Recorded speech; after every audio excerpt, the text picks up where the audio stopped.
My little Bout town gal, Roger of Rhodes.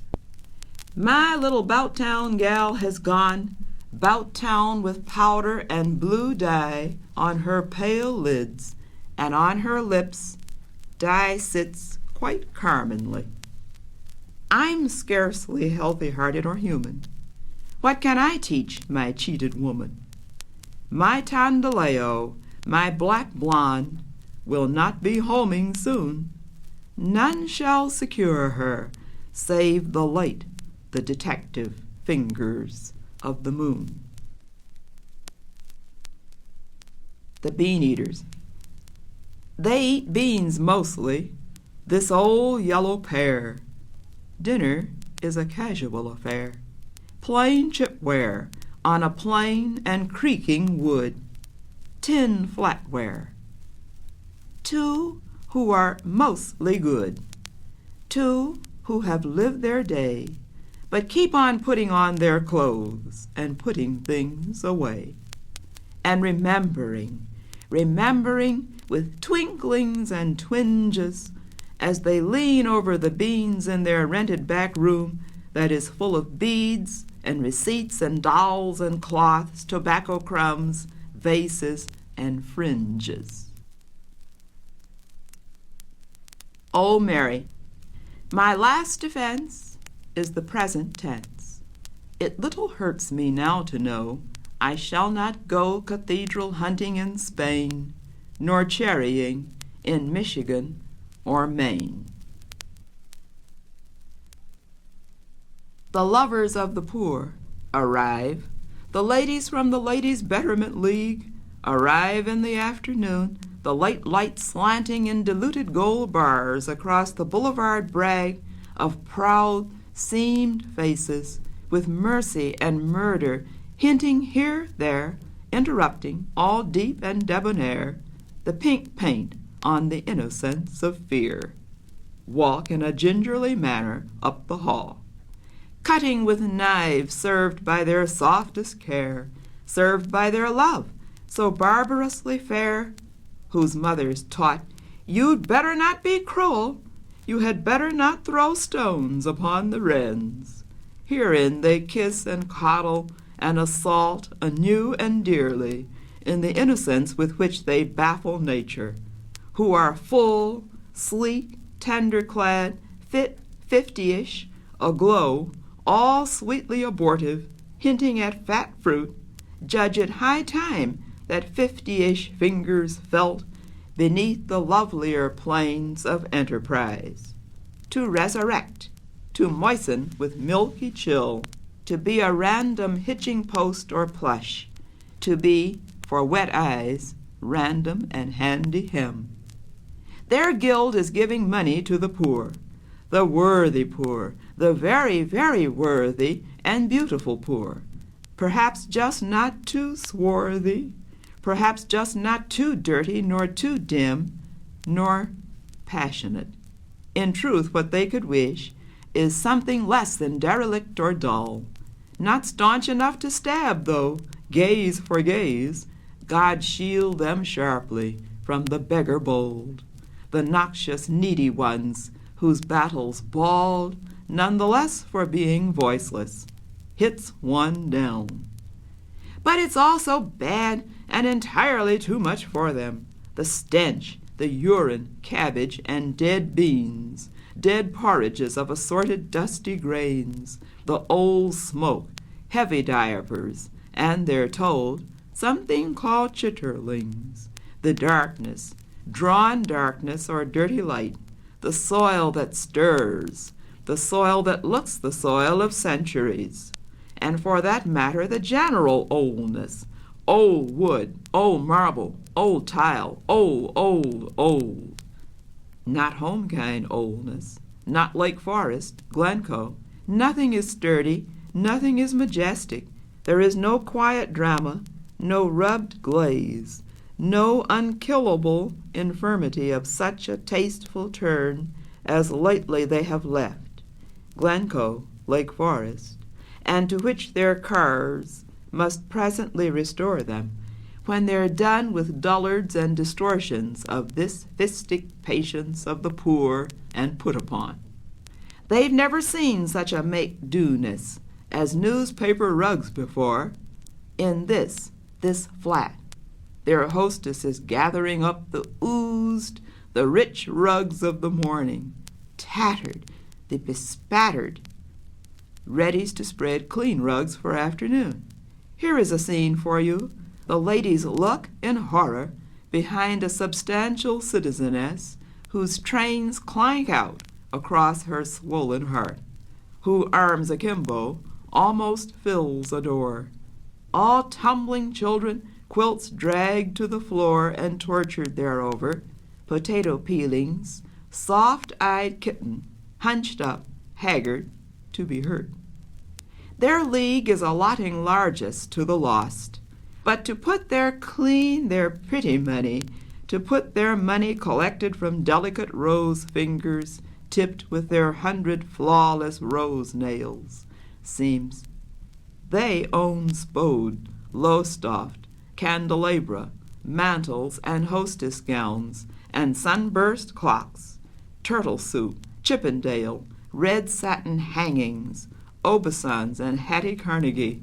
They winter in Palm Beach, cross the water in June, attend, when suitable, the nice Art Institute, buy the right books in the best bindings, saunter on Michigan Easter mornings in sun or wind.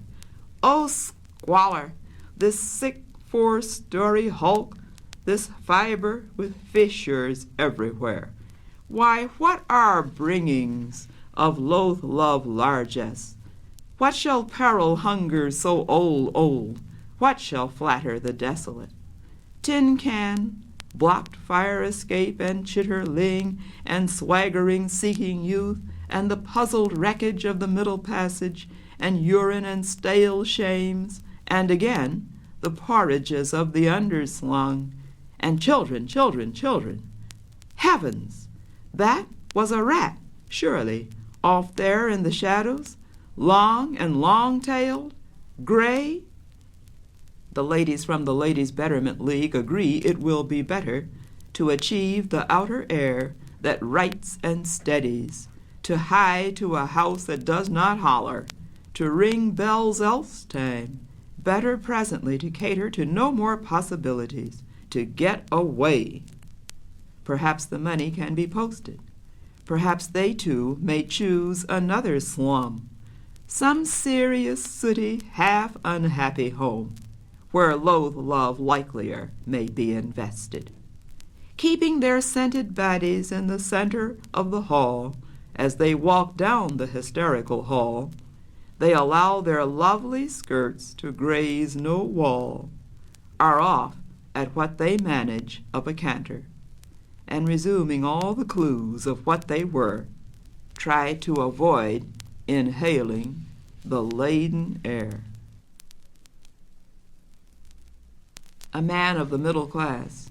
I'm what has gone out blithely and with noise, returning. I'm what rushed around to pare down rind, to find fruit frozen under there. I am bedraggled with sundry dusts to be shed, trailing desperate tarnished tassels, these strident Aprils with terrifying polkas and bugle calls confound me. Although I've risen, and my back is bold, my tongue is brainy, choosing from among care, rage, surprise, despair, and choosing care. I'm semi-splendid within what I've defended. Yet there I totter, there limp laxly, my uncomely trudge to plateau that and platitudinous plateau whichever is no darling to my grudge-choked industry or usual alcohol. I've roses to guard in the architectural prettiness of my yard, but there are no paths remarkable for wide, believable welcomes. I have loved directions. I have loved orders and an iron to stride. I, whose hands are papers now, fit only for tossing in this outrageous air. Not God nor grace nor candy balls will get me everything different and the same. My wife has canvas walls. My wife never quite forgets to put flowers in vases, bizarre prints in the most unusual places, give teas for poets, wear odoriferous furs. An awful blooming is hers. I've antique firearms, blackamoors, Chinese rugs, ivories, bronzes, everything I wanted.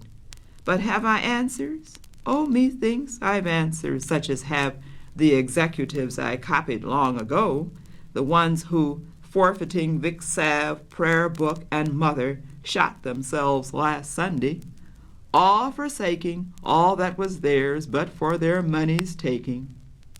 I've answers such as giants used to know. There's a giant who'll jump next Monday, all forsaking wives, safes, and solitaire, and the elegant statue standing at the foot of the stair. Kid Bruin arranges another title defense. I rode into the golden yell of the hollow land of fame, and when I mentioned rainbow, they did not know the name, but thought it might have been there, and overnight have hide, adding that nothing in that land could be trapped or tied, trapped or tied or kissed for good, or bound about the hand. They could not swear to rainbow in that hollow land. The Ghost at the Quincy Club. All filmy down she drifts, in filmy stuffs and all.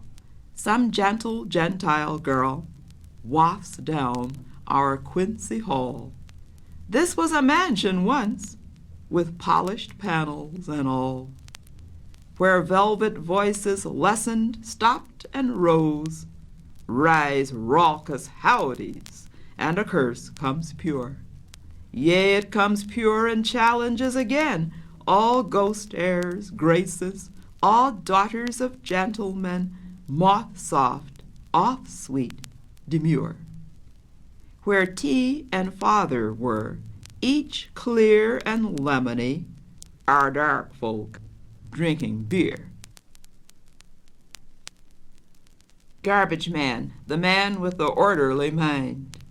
What do you think of us in fuzzy endeavor, you whose directions are sterling, whose lunge is straight? Can you make a reason? How can you pardon us who memorize the rules and never score, who memorize the rules from your own text but never quite transfer them to the game, who never quite receive the whistling ball, who gawk, begin to absorb the crowd's own roar? Is earnestness enough? May earnestness attract or lead to light?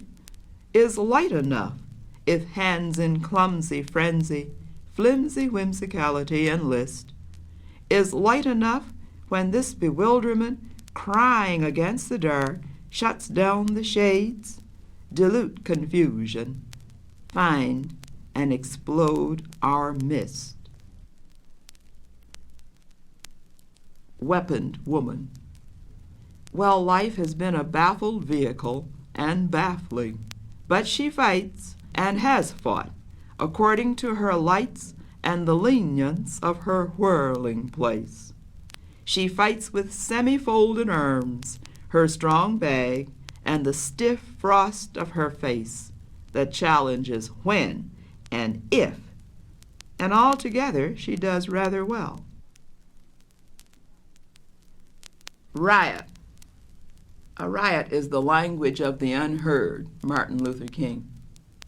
John Cabot, out of Wilma, once a Wycliffe, all white blue rose below his golden hair, wrapped richly in right linen and right wool, almost forgot his jaguar and Lake Bluff, almost forgot Grand Tully, which is the best thing that ever happened to Scotch, almost forgot the sculpture at the Richard Gray and Distelheim, the kidney pie at Maxim's, the grenadine de boeuf at Maison Henri.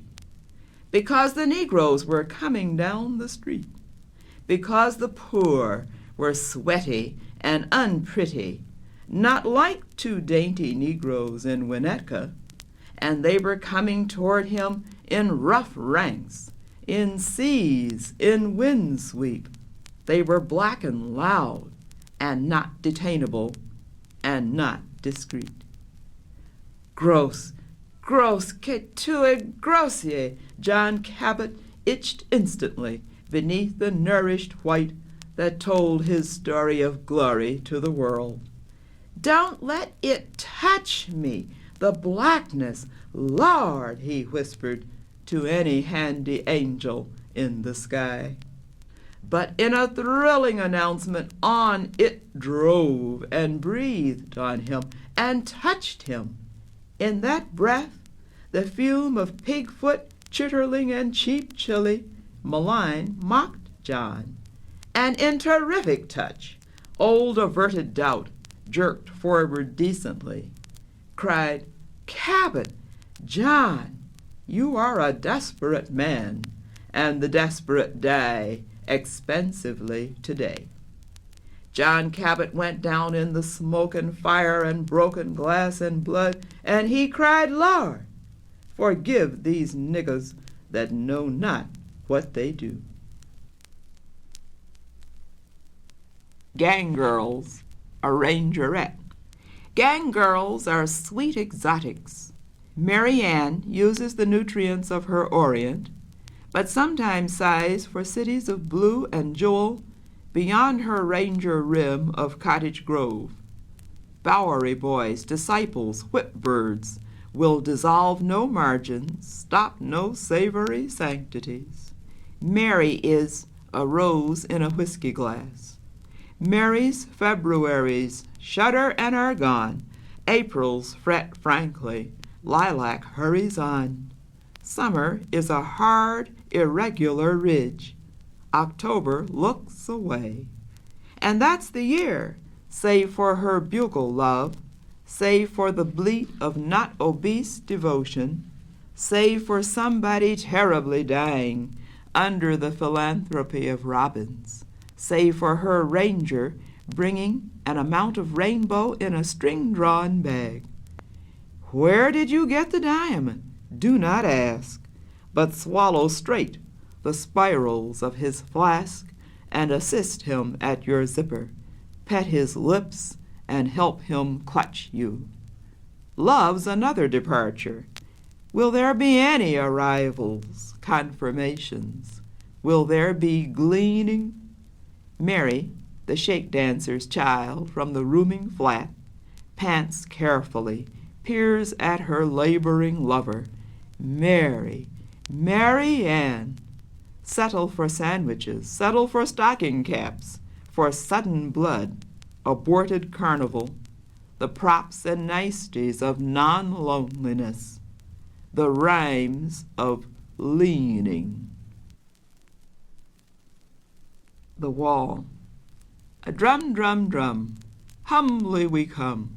South of success and east of gloss and glass are sandals, flower cloth, grave hoops of wood or gold, pendant from black ears, brown ears, reddish brown, and ivory ears.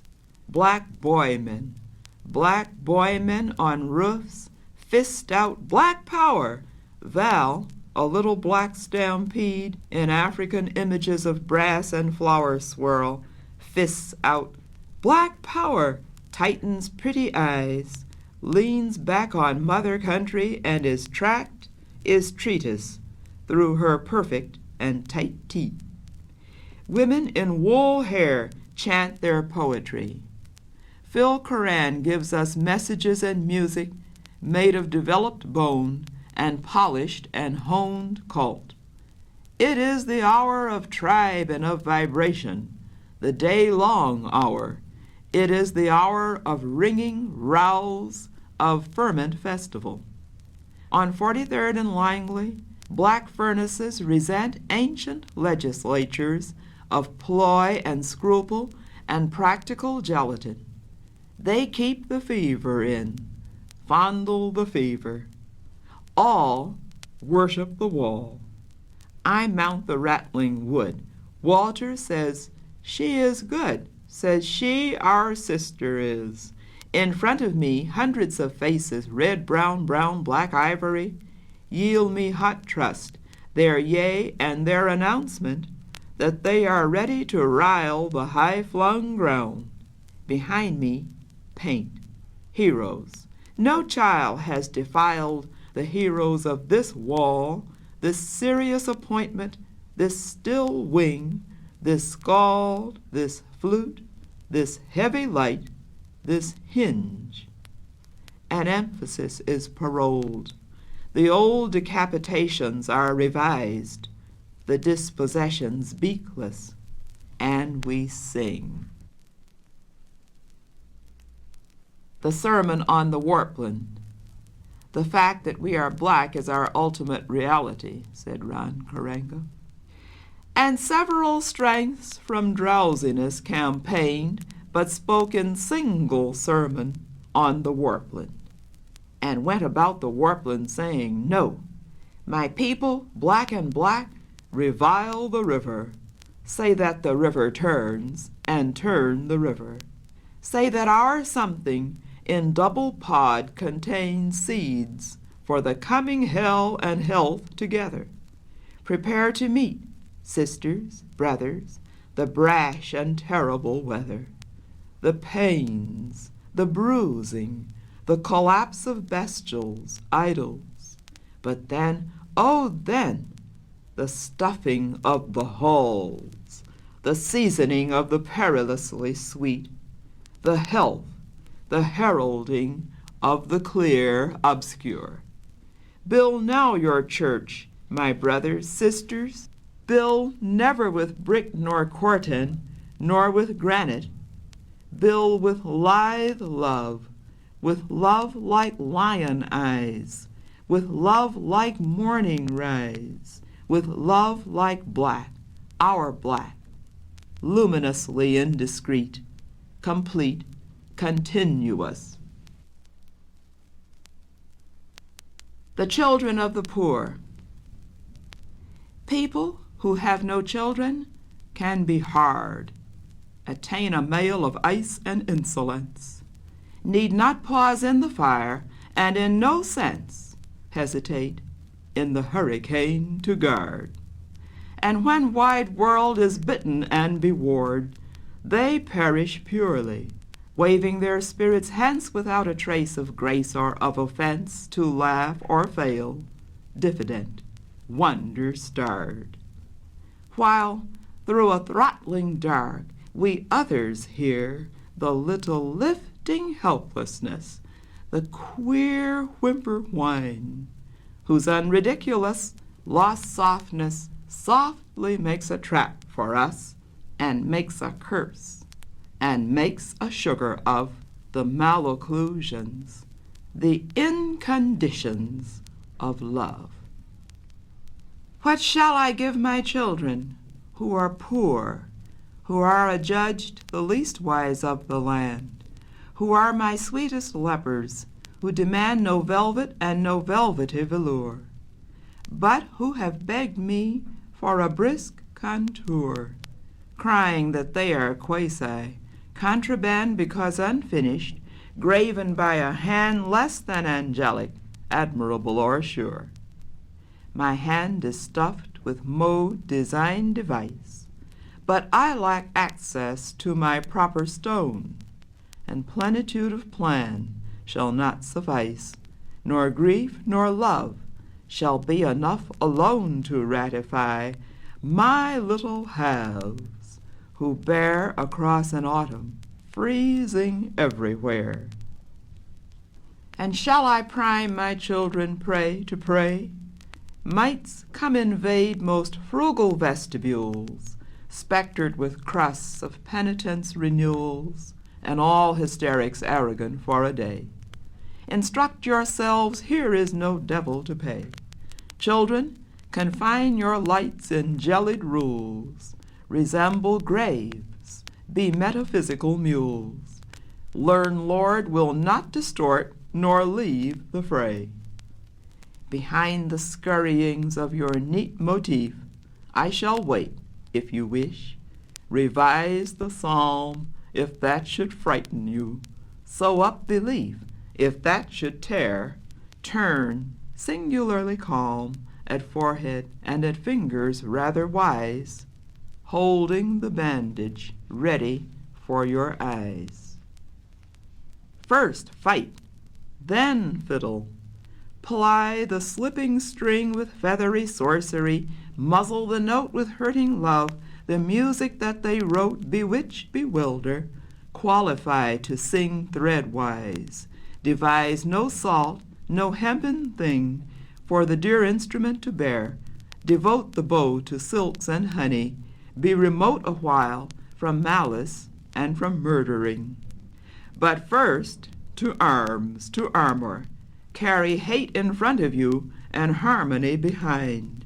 Be deaf to music and to beauty blind. Win war, rise bloody, maybe not too late, for having first to civilize a space wherein to play your violin with grace. When my dears die, the festival-colored brightness that is their motion and mild repartee enchanted, a macabre mockery, charming the rainbow radiance into tightness, and into a remarkable politeness that is not kind and does not want to be. May not they in the crisp encounter see something to recognize and read as rightness? I say they may, so granitely discreet, the little crooked questionings inbound concede themselves on most familiar ground, cold and old predicament of the breath. Adroit, the shapely prefaces complete, accept the university of death.